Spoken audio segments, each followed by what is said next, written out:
On a eu malheureusement une vague de zombies dans nos entreprises, des gens qui ne donnaient pas leur plein potentiel d'heures de travail. Il y avait un petit peu de fraude de temps là-dessus, on va se le dire, là, on l'a vu, on l'a perçu. L'IA ne va pas remplacer les êtres humains.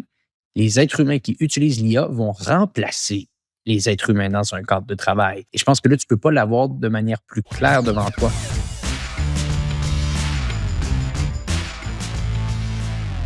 Donc, on est de retour sur le podcast Hypercroissance en mode discussion d'affaires, toujours en compagnie de Jonathan Léveillé qui veut nous parler de concepts intéressants aujourd'hui, des concepts qui, plus souvent qu'autrement, sont importants quand on est en affaires. On parle de persévérance, on parle de connaissance, on parle de résilience. Mais dans le contexte dans lequel on vit, Jonathan pense que certains de ces points restent importants, d'autres évoluent. Jonathan, je serais curieux de t'entendre un petit peu sur ce point spécifique, encore une fois, bien entendu, relié à l'intelligence artificielle. Donne-nous tout ce qui te trotte par la tête ici quand tu penses à ces points primordiaux pour avoir du succès en affaires. Absolument. Puis je pense que ça va résonner probablement beaucoup avec beaucoup d'entrepreneurs aujourd'hui par rapport à eux et par rapport à comment on va devoir gérer notre main-d'œuvre devant nous avec les outils d'hyper-productivité qu'on commence à avoir dans nos mains. Et là, pour ne pas en nommer une, Cowork de Claude, Cowork qui est propulsé par Claude d'Entropic, que j'ai la chance de honnêtement tester d'une manière incroyable dans les dernières semaines. On dit souvent que l'IA va révolutionner devant nous le monde du travail. Je vous dis tout de suite, cet outil-là, on est dans la révolution. Il va avoir simplement une marge entre ceux qui l'utilisent rapidement et ceux qui ne l'utiliseront pas ou qui vont prendre beaucoup de temps avant d'assimiler ce genre de technologie-là.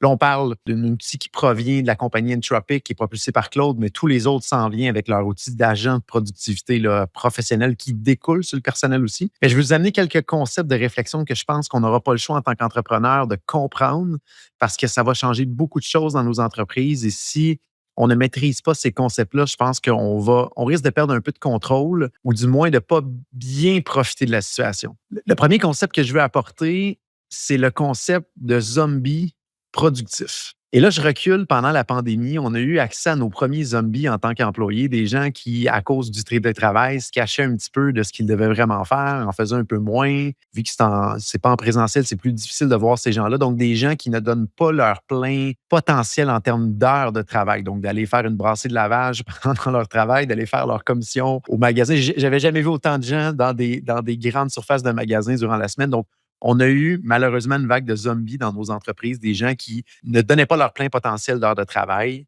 Il y avait un petit peu de fraude de temps là-dessus, on va se le dire, là, on l'a vu, on l'a perçu, nous, on l'a vu chez malheureusement certains candidats, autant chez nous qu'ailleurs. Et il y a beaucoup de choses qu'on ne voyait pas qui étaient faites également là-dessus. Et là, je vous dis, ce phénomène-là va revenir sous un autre angle à cause des agents de productivité.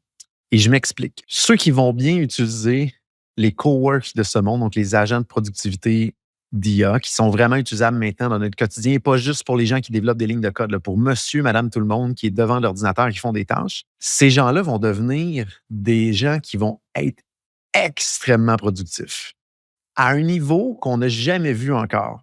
Et pour le tester énormément, encore, je parle de cowork, j'ai jamais été aussi productif et je pensais jamais dans ma vie j'aurais été capable d'accomplir autant de tâches devant l'ordinateur, autant de tâches variées dans un aussi court laps de temps, à un si haut niveau de précision et de rendu final au résultat. Donc, à l'heure actuelle, je me propulse énormément vers l'avant, beaucoup plus de productivité, beaucoup plus d'impact sur mon travail au final.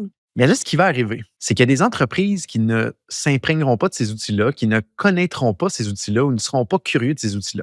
Et là, il va y avoir des petits whiz dans ces entreprises-là qui vont les utiliser sans le dire. Et ces gens-là vont devenir des rois de la productivité dans l'organisation et ils vont réaliser qu'au lieu de mettre 8 heures par jour, ils vont mettre seulement 1 heure ou 2 et ils vont arriver encore à être le roi de la productivité dans l'ensemble de l'organisation. Et qu'est-ce que l'humain va faire quand il va se rendre compte qu'en 1 heure ou 2, il est capable de faire ce que son collègue est capable de faire en 8 heures? Ben, Antoine, j'ai pas long à dire, mais il va l'utiliser à son propre escient personnel. Donc, ces gens-là vont réduire leur nombre d'heures, particulièrement s'ils sont en télétravail, mais vont devenir ultra productifs. Donc, aux yeux de l'entreprise, ils vont avoir l'air des super-héros qui travaillent ultra fort, qui donnent des résultats vraiment incroyables, mais ils vont avoir probablement travaillé en termes de temps horaire versus ce qu'ils auraient dû travailler 2, 3, 4 fois moins que ce qui aurait dû être fait. Et ça, Ça va arriver aujourd'hui même dans nos organisations présentement, là. Les gens qui vont utiliser ces fameux agents de productivité-là, IA, si l'organisation n'est pas consciente de ça, il va se créer vraiment une déconnexion entre le nombre d'heures travaillées et les résultats livrés au bout de la ligne. Donc, pour ceux qui nous écoutent, je vous dis, soyez curieux de c'est quoi ces agents-là et monitorez ce qui se passe autour de vous. Vous allez voir des gens qui vont exploser leur productivité, qui vont probablement dire qu'ils mettent un nombre d'heures fou, mais ils sont en train de faire l'inverse. Donc, ça va être important stratégiquement à surveiller dans nos organisations. C'est pas ça s'en vient, c'est disponible la technologie maintenant.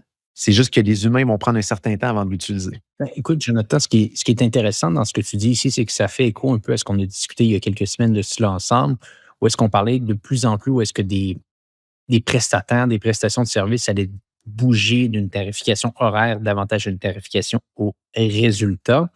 Donc ça, c'est une réalité qui est sous nos yeux en train de se dérouler, va se dérouler dans la prochaine année au niveau de la tarification de 2 organisations. Peut-être que c'est ce qui va se dérouler aussi entre la tarification entre un employé et une entreprise. C'est-à-dire que de plus en plus, on va être orienté vers une approche, pardonnez-moi l'anglicisme ici, task-based, qui est orientée sur un nombre de projets que tu dois atteindre avec un nombre d'heures spécifiques à donner. Et si tu atteins ces choses-là dans un temps précis, bien, ultimement, il y a 2 choses qui peuvent se dérouler. Un, que tu deviennes un peu un genre de zombie de travail, comme tu le mentionnes, ou 2, que tu sois capable d'en faire plus pour l'entreprise pour laquelle que tu travailles.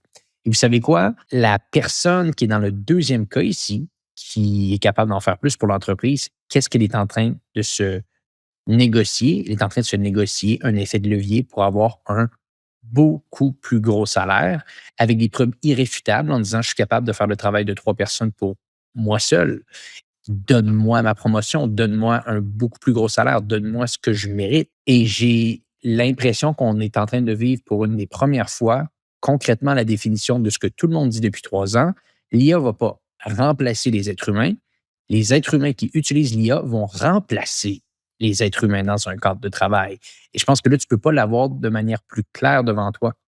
Donc, même si, malheureusement, il peut y avoir des gens qui sont malveillants autour de ça, il va toujours en avoir.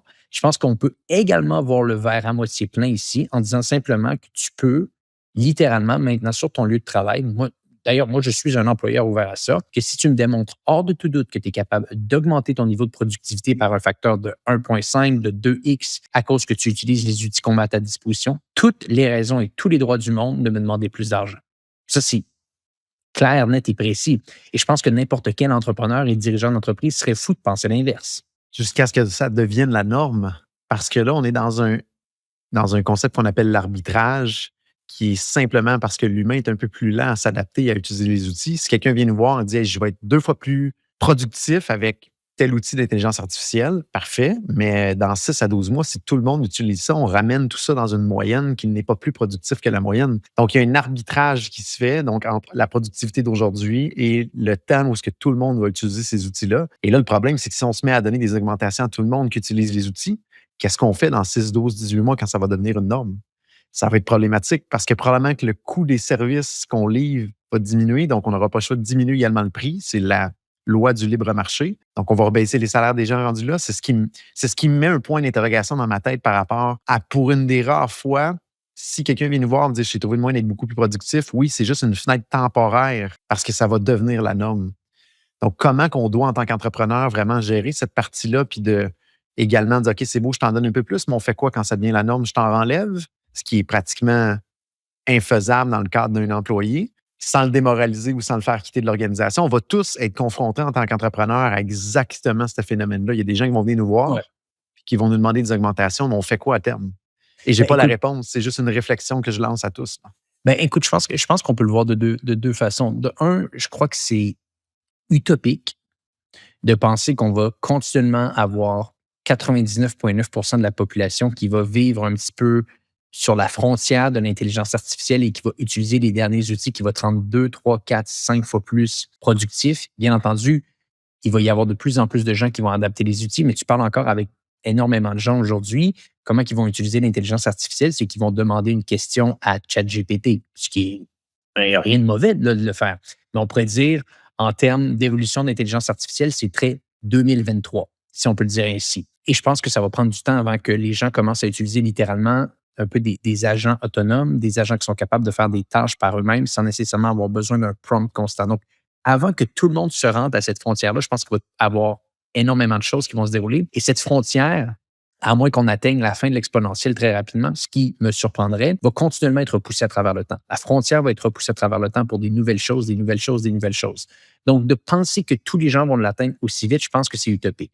Deuxième point, je pense qu'on l'a déjà dit également sur le podcast, Jonathan, c'est même plus une opinion, c'est factuel sur le marché, les entreprises vont être plus petites.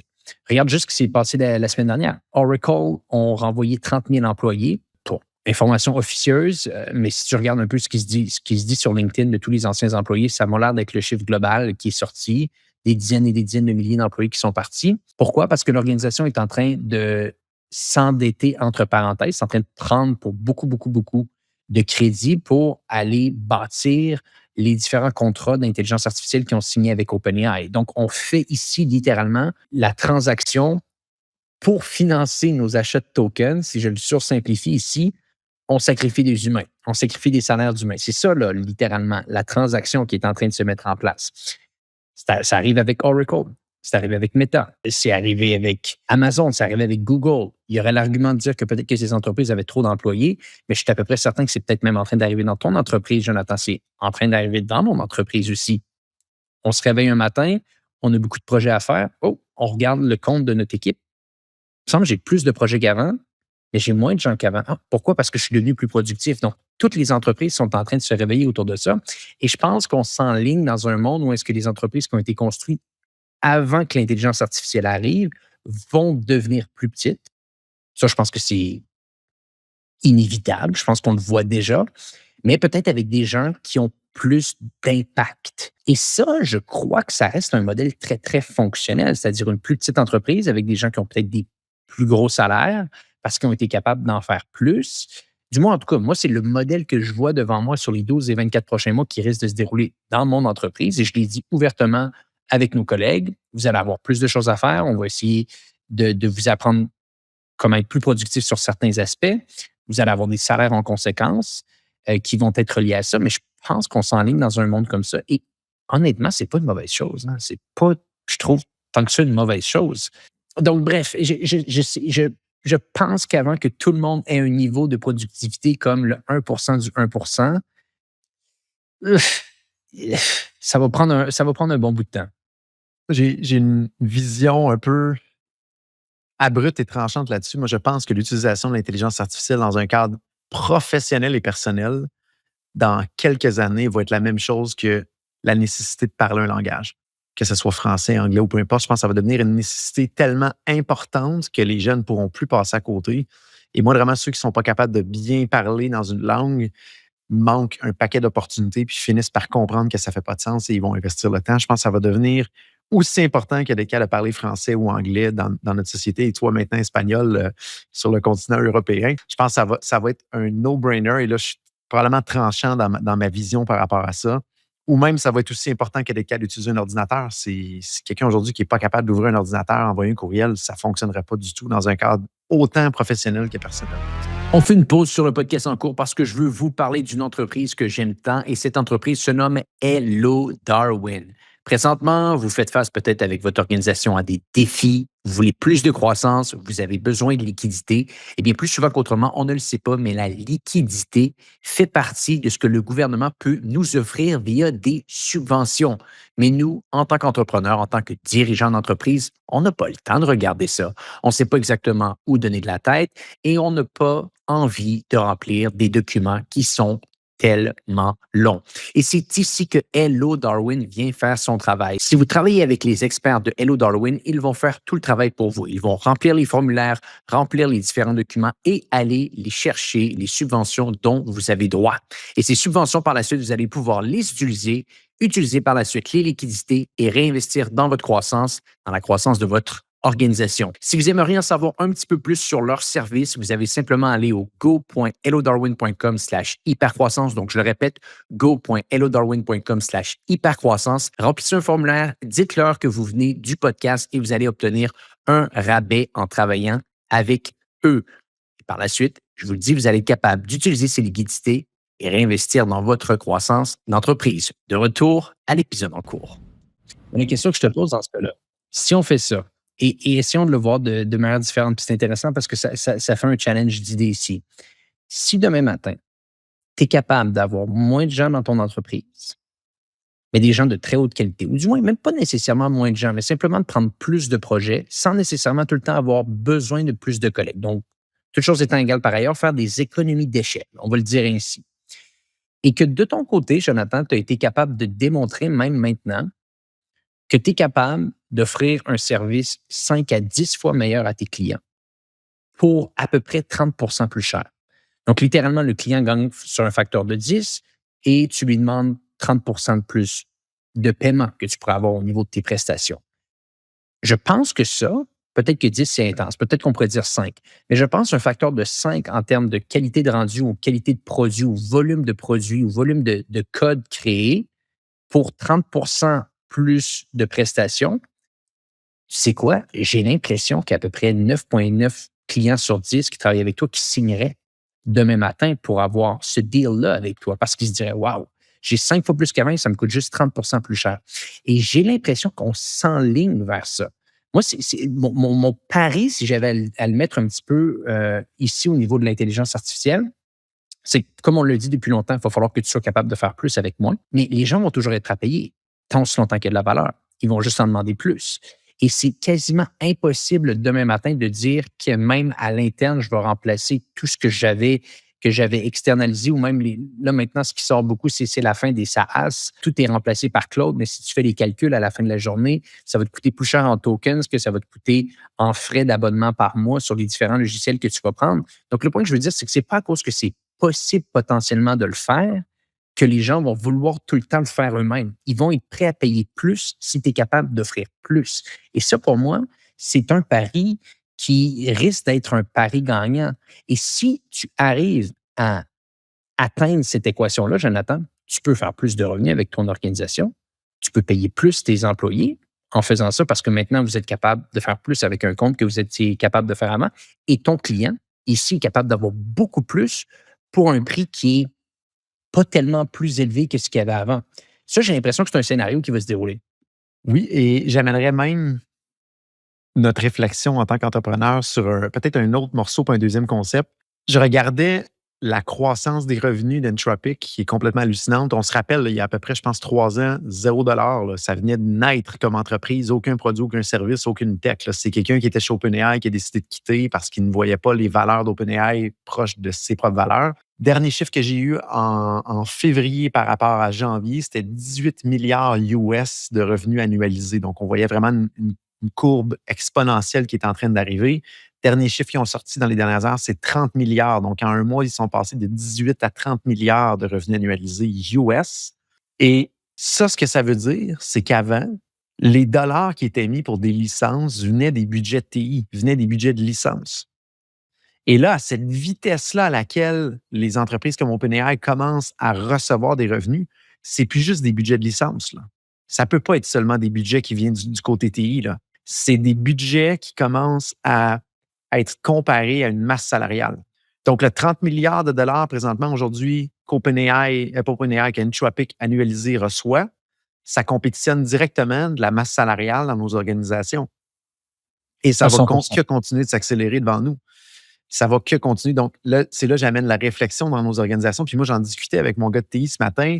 On est en train de déployer Cowork à plusieurs personnes. D'ailleurs, si jamais ça intéresse certaines personnes, on est en train de bâtir notre propre formation de comment nous, on l'utilise. On va probablement l'offrir à d'autres personnes de l'extérieur. N'hésitez pas à m'écrire si jamais vous voulez avoir un peu d'infos là-dessus, si on le fait devant nous. Mais on se disait, mon Dieu, ça va coûter cher en licence. Puis je disais à mon gars de TI, c'est plus des licences. C'est directement de l'amplification de nos humains. Puis ça va éviter qu'on ait obligé d'embaucher 2, 3, 4 personnes de plus dans les 6 prochains mois. Et le gain est là. Le gain est net et là. Exact. Donc, c'est important en tant qu'entreprise qu'on commence à réfléchir à on a un budget de masse salariale, on avait un budget de licence d'utilisation de logiciels.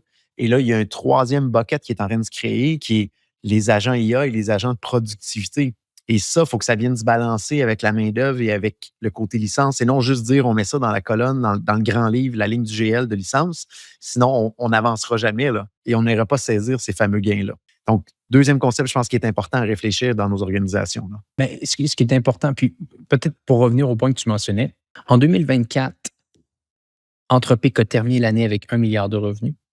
En 2025, Anthropic a terminé l'année avec 10 milliards de revenus annualisés. Ils ont lancé, je pense, Cowork, Claude Code, pas facile à dire ça, fin 2025, début 2026. Bref, le lancement s'est fait un petit peu, on pourrait dire tranquillement, avant qu'ils prennent vraiment en ampleur et en amplification par la suite.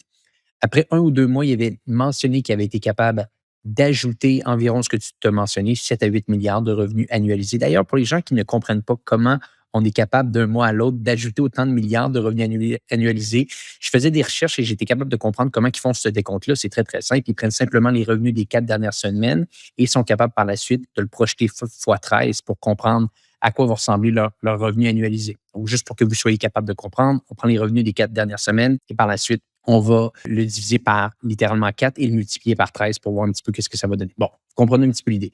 18, ils sont passés à 30 milliards, donc je pense qu'officieusement, ils auraient dépassé les revenus que OpenAI ont. Je pense qu'OpenAI, les derniers chiffres étaient à peu près à 24-25 milliards de revenus annualisés, ce qui en dit long, ce qui est intéressant. Et ce qui est intéressant aussi dans le point que tu mentionnes, c'est le fait qu'effectivement, je pense que peut-être qu'on parlait au départ de davantage des tokens en intelligence artificielle qui allaient remplacer des licences de logiciels qu'on payait déjà.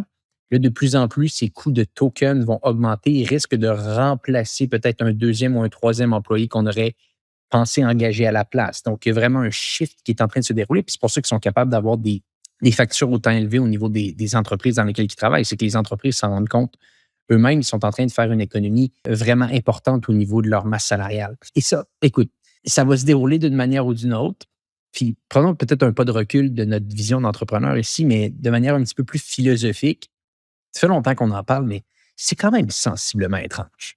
C'est quand même sensiblement étrange. On dirait qu'on est dans la course d'éliminer tout poste, tout job d'être humain. Je pense qu'on est complètement fou de même pas avoir cette réflexion-là. Il y a 30 000 personnes qui ont perdu leur emploi chez Oracle. Il y a 20 du staff chez Meta qui vont perdre leur emploi prochainement. On dit ouvertement, toi et moi, aujourd'hui, qu'on pense qu'on va être capable de faire plus avec moins de gens. Et on est obligé de le dire parce que le système capitaliste en ce moment nous oblige à rentrer dans ce jeu-là, sinon on court à notre perte également. Mais de manière un petit peu plus philosophique et sociétale, je peux même pas concevoir que les gens n'ont pas une deuxième pensée de se dire, OK, mais à quoi on joue ici, là? À quoi on joue ici? À quoi ça nous sert tout ça de vouloir autant investir en intelligence artificielle pour finalement mettre des gens sur le chômage? C'est quand même assez profond comme réflexion. Et Antoine, tu en parles, puis j'en parlais en fin de semaine. J'ai eu la chance de faire un aller-retour Toronto en voiture avec ma conjointe. Donc, beaucoup de temps pour philosopher. Et ça fait partie des discussions. Moi, chez OpenMind, qu'est-ce qu'on fait? On aide les entreprises à s'automatiser numériquement et à utiliser l'IA. Donc, d'un côté, je disais à ma conjointe, en faisant ça, il y a peut-être des gens qui vont peut-être perdre leur job au final, mais le revers de la médaille en même temps, c'est si on ne le fait pas avec les entreprises qui en accompagnent, ces entreprises-là vont peut-être perdre 100 de leur job. C'est ça qui est complètement fou dans la pensée. C'est si on participe à ça, il y a des gens qui perdent leur job. Si on ne participe pas, il y a des gens qui vont perdre leur job. C'est une vague, c'est un mouvement tellement fort que qu'on y participe, qu'on n'y participe pas, ça va se produire et c'est ça le problème qui arrive à l'heure actuelle. Et je pense que ça va bouger vite. C'est déjà en train de bouger vite, on le voit, les annonces. Donc, à surveiller. Je termine avec peut-être un dernier concept mental à surveiller en tant qu'entrepreneur. Par le passé, pour être généralement à succès en affaires ou être à succès au niveau professionnel, il fallait 3 composantes. Il fallait une expertise, donc connaître quelque chose et être bon dans quelque chose. Il fallait pouvoir y mettre du temps. Puis il fallait être persévérant. Donc, on peut avoir une bonne expertise, mais pas être capable de mettre de temps dedans. Donc, il n'y a pas de persévérance non plus à travers le temps. Mais si on a les 3 composantes, expertise, être capable d'y mettre du temps, puis tenir ça pendant longtemps, généralement, on va arriver à un résultat à succès. Et ça a toujours été la formule, généralement, de comment les entrepreneurs finissent par émerger avec une entreprise qui est généralement à succès. C'est un peu le même concept avec les gens qui sont dans les entreprises pour monter les échelons et arriver à succès à leur objectif. Il faut une expertise, il faut mettre du temps, puis il faut être persévérant. Moi, vraiment qu'il manque une des 3 composants, c'est beaucoup plus difficile de se rendre à destination. Là où ce que c'est challengeant présentement, c'est que l'expertise présentement, elle est beaucoup moins valorisée parce qu'on est capable d'aller la chercher vraiment facilement en discutant avec l'intelligence artificielle. Puis des fois, ça va vraiment nous amener encore plus loin que l'expertise qu'on a. Donc, l'expertise, elle est à la portée, au bout de nos doigts, extrêmement accessible. Le deuxième composant, l'aspect temps, ce qui prenait 8 heures devant l'ordinateur, aujourd'hui, si on utilise les bons outils, souvent on va diviser par 5 ou diviser par 10 le temps qui est requis. Donc, l'aspect de temps diminue énormément. Donc, ce qui reste, c'est la composante de persévérance. Et je rajouterais maintenant la composante de curiosité. Donc, avant, il fallait avoir une expertise, avoir du temps et être persévérant. Aujourd'hui, je pense que c'est vraiment la persévérance et la curiosité qui va vraiment amener nous-mêmes en tant qu'entrepreneurs à la prochaine étape ou nous-mêmes en tant que professionnels du travail à la prochaine étape. Et ça vient complètement enlever les bases sur lesquelles on est habitué de travailler au final. Il va y avoir des gens qui ont peu de temps, peu d'expertise, qui vont créer des succès incroyables juste parce qu'ils vont faire la même chose pendant plusieurs journées ou pendant plusieurs mois, puis qu'ils vont avoir été curieux. Donc, en réflexion nous-mêmes, ce qui nous a amené en tant qu'entrepreneurs, ce qu'on est aujourd'hui ou en tant que professionnels jusqu'à aujourd'hui, les fondements eux-mêmes sont en train de changer directement en dessous de nos pieds sans qu'on s'en rende compte parce que c'est fait de manière numérique, mais c'est déjà là aujourd'hui. C'est déjà là. Donc, à réfléchir comment on doit se positionner en avant pour être capable de bien surfer cette vague-là et non la recevoir en plein visage. Donc, voilà ma dernière théorie de la journée à réfléchir. Donc, mon Montréal-Toronto a été très productif en psychologie et en réflexion. Jonathan, merci d'avoir pris du temps avec nous aujourd'hui. Pour les gens qui nous écoutent, on se dit à bientôt pour un prochain épisode du podcast Hyper Croissance.